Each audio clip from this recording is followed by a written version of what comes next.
So next we move on to the symposium of InspireMD, and please stay seated because afterwards we also continue with the carotid session.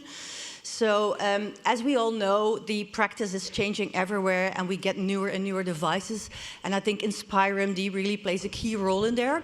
So it's really my pleasure to ask one of the persons who does loads of research in this area, has loads of expertise, Piotr Musalek, and he'll be talking to us about the role of MicroNet covered carotid stents in the post-CREST-2 world. Piotr, the floor is yours, and if you want to, we can interrupt you, or you prefer not to? You are very welcome to interrupt. Thank you very so much, Isabel. It's exciting to be here.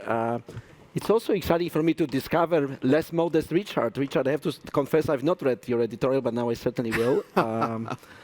To Dr. Schneider, the study that you mentioned by Rothwell, in fact, they screened a lot of patients, but they included only about 100 patients. And it's not a natural history study, because when somebody was symptomatic, they were getting CA. So it's very often misinterpreted, the Rothwell study. So post-CREST carotid artery stenting, where do we go from here? What I would like to convince you is that MicroNet-covered stents may deliver superior results than the results we've seen in CREST-2. But before we get to this study that was already beautifully mentioned, let's start with our patient today. So the patient is a 71-year-old lady with right hemispheric stroke 11 months before. The stroke symptoms resolved nearly 100% by now, and she's not had any new symptoms over the last 10 months. This is her brain. This is her duplex. You can see near occlusion of the right internal carotid artery. There's also CTA was also done, collapsed artery of about 2 millimeters. The patient meets CREST-2 criteria. Agree? Maybe we should ask Caitlin and Peter, because I think they were part of the CREST-2. Yeah. This is type 2 arch. Yeah. So the patient could be treated with either intervention in CREST-2. The key thing about CREST-2 inclusion was that there was no real consort diagram. We have no idea how many patients were screened. I'm going to guess that 1 out of 20 or 1 out of 30 got admitted. So the question is, what about all the rest? And then secondly, I kind of mentioned this before, and Caitlin mentioned the opposite end. That is, she was reluctant to randomize a trial with a true progressive lesion, and I was reluctant to be in the trial because I didn't want to operate on people that had only moderate lesions. And the other way around also, you would not want to leave someone at high risk without intervention. So my bet is that CREST-2 included less severe lesions that we treat in everyday practice, often. Piotr, the point I was making is the absolute risks will not be the same in CREST-2 as in normal routine practice, but the proportional effects you see probably will be. Thank you. So the daughter is a good MP. She visited 3 other cardiovascular centers, and here's what they heard. This would require surgery, but there are risks. Patient is asymptomatic. I'm rather not keen to perform it. The second sentence, they said both surgical and percutaneous fix could be considered, but there's risk of stroke and even death with intervention. There's also a risk of bleeding to the brain, only if you really, really want. The third sentence said things are okay now, your mom is asymptomatic, but after the procedure she can be paralyzed. You have to make the decision and take the consequences. So she happens to be actually the MP I voted for. I didn't know that before I saw her in my office with the mother. And now they come to me and they say, please help us make the decision. We do not want mom to have another stroke, definitely. We would rather not have surgery if stent is possible. So will you do it? But we don't want complications. Please make this safe. What do you do? I say, can I have a different patient, please? Yes, but this is life, yeah? So I thought I need some evidence to make more evidence to make my decision. I requested, and we discussed this yesterday, the perfusion scan that showed hypoperfusion of the right hemisphere. So I thought I am more convinced to go for intervention in this lady. Of course, I told the daughter and the patient that there's no zero risk procedure. How to do this maximally safe? Nacho.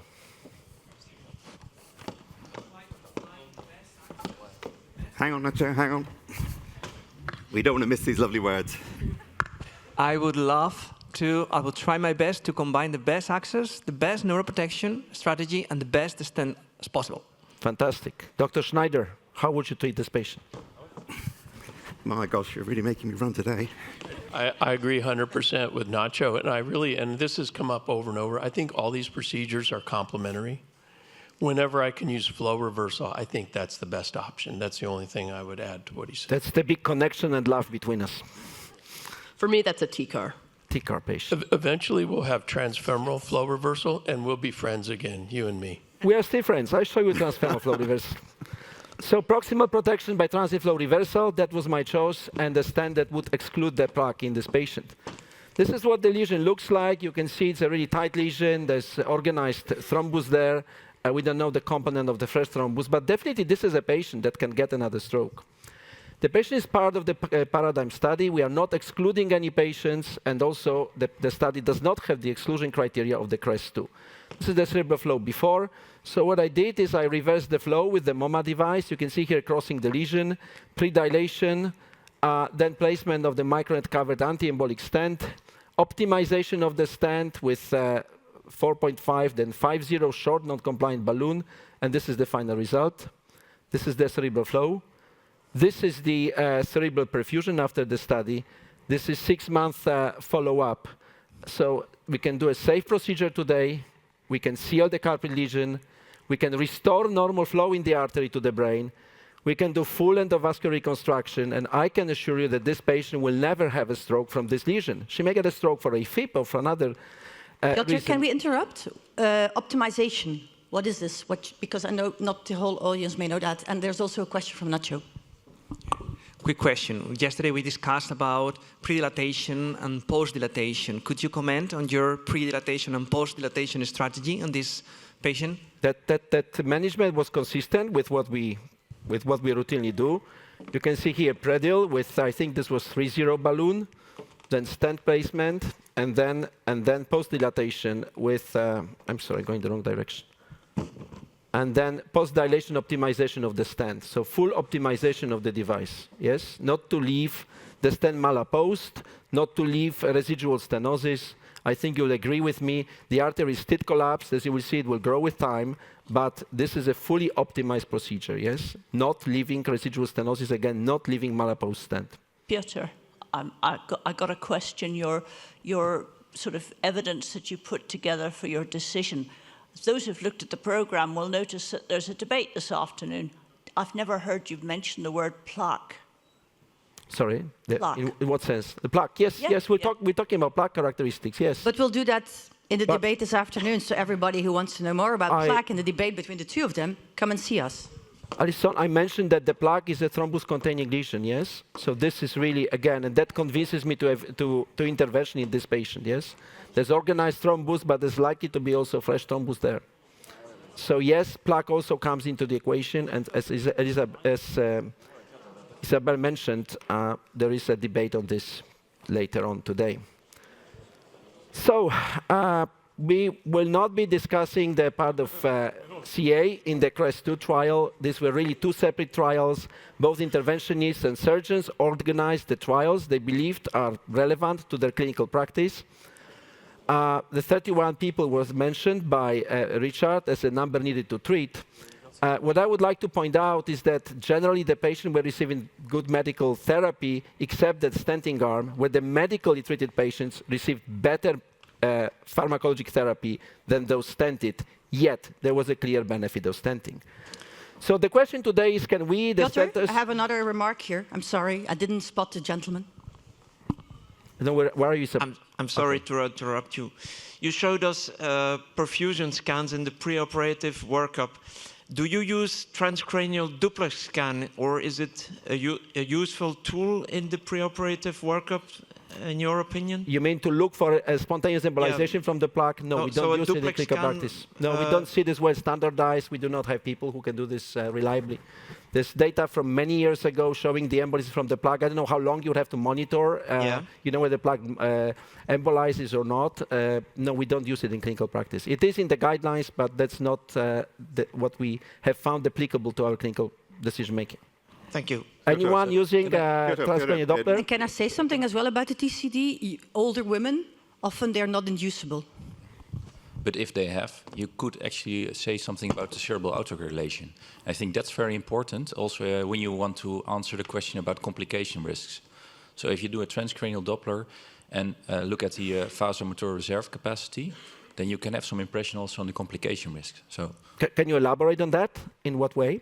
so then if you have no autoregulation anymore, so you have a complete vasodilatation in your middle cerebral artery, then it might become really dangerous. So risk of hyperperfusion, you mean, and bleed, hyperperfusion yes? syndrome, you have to take care of the blood pressure, so that actually help you in assessing the complication risks.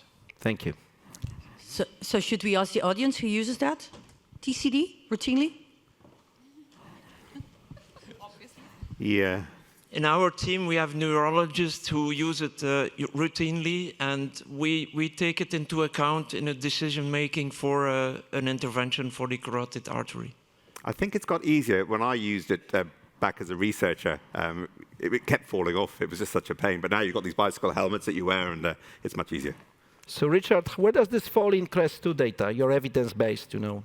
TCD was not there. I think, as the show of hands showed, it's a relatively niche investigation. Maybe it should be used more, but yeah, well, it wasn't included in routine practice and therefore wasn't included in CREST-2. Yeah, I think we need people trained in performing it. Right, so the question to me is, can we, the standards, do better than CREST-2? Can we reduce periprocedural stroke, and can we reduce ipsilateral strokes long term with appropriate plaque control that would reduce number needed to treat? I'm repeating this slide because people came up to me yesterday, they said they actually like it, because this is how vascular surgery feels about CAS as a treatment, not as a cure. So what I want to propose to you is that with second-generation stents, we can actually cure the artery and cure the patient. So can we reduce this rate here of periprocedural complications further? And can we reduce some of those events to really knock down the curve further? There is some incidence if you look at the recent trials. The trials listed in the bottom, they actually show procedure risk about 1% or below 1%. So that's already what would bring the CREST-2 curve down with plug insulation with the MicroNet covered stent. Piotr, just to interrupt, those are quite selective registries, aren't they? I mean, the more all-comer data does suggest a slightly higher rate of CAS-related procedural stroke. I don't know, Richard, what data you talk about, but in fact, we are running an all-comer study with monitored data externally. So this is totally unselective data. What is the data for, you say, unselected patients? It's the VQI and the German Quality Assurance, yeah, which captures everything.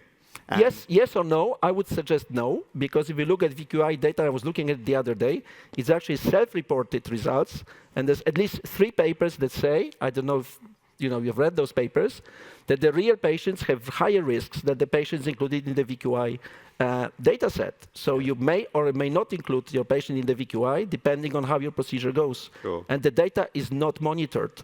I'm talking about monitored data. So the Sigarius trial, the Paradigm study are externally monitored, and the data are adjudicated by a critical event committee. So can we do better by reducing those post-procedural events? You can see 40 to 80% in captured, in large series in CREST-1 are the events that occur after the procedure. So if you can eliminate those events, your curve would be knocked down. Peter, can I interrupt you really quick? Sure. I want to just correct one thing about the VQI, that you don't get to pick which events you put in the VQI. If your center is part of the VQI, you report all things that happen. The challenge with the VQI is that not all centers are part of it. I've seen 2 or 3 papers about patients included and not included in the VQI. Published in, I think, JVS, one of those. That is not supposed to be true. It shows that the risk event rate is higher in the patients not included in the database. True, but that's because not all centers are part of the VQI, so only large academic centers mostly contribute. And also... But it's not monitored, yes? The events are... Intermittently, it's 10% of sites are audited on site. Yeah. 10%, so somebody comes and verifies, okay. Yeah, so there's this recurrent auditing that does go on, but it's not the same as an RCT. It's not the same as a clinical events committee and DSMB. Probably the best you can do. It's either the conflict, Richard, about large scale of the data and better controlled smaller samples, yes? Okay, thank you for this clarification. Still 90% of data are not audited in VQI. Oh, you don't let it go. Okay, let's just No, I'm continue. just thinking loud, you know? Not every site is audited every year, but every site will ultimately be audited on a rolling basis. For Sure. all data or for some data? Piotr, 36 seconds left. No, I'm sorry. We've been talking a lot, you know. So there's a randomized study that Richard mentioned about a CREST study stent versus MicroNet covered stent. And this study, Richard calls it small, but the study is appropriately powered for the endpoint of DWI cerebral embolism. Professor Holliday raised the issue of, DWI lesions, do they matter or not? But there's 2 large series, including a series from neurology and from Alexander Lansky in TAVR patients that show a relationship between the number of and size of lesions and the risk of clinical stroke. So yes, DWI is a surrogate for the risk of stroke, and you can see profound reduction in stroke risk in the load of DWI lesions to the brain with the MicroNet covered stent, and that did translate into a suggestion of clinical benefit at 12 months. Now the database is more than 5,000 patients. I just want to touch on the Guardian's FDA trial. That's another study that was published last week. Here we enrolled 316 patients, 25% symptomatics. That was predetermined by FDA. More than 40% diabetics, so really sick patients in this study.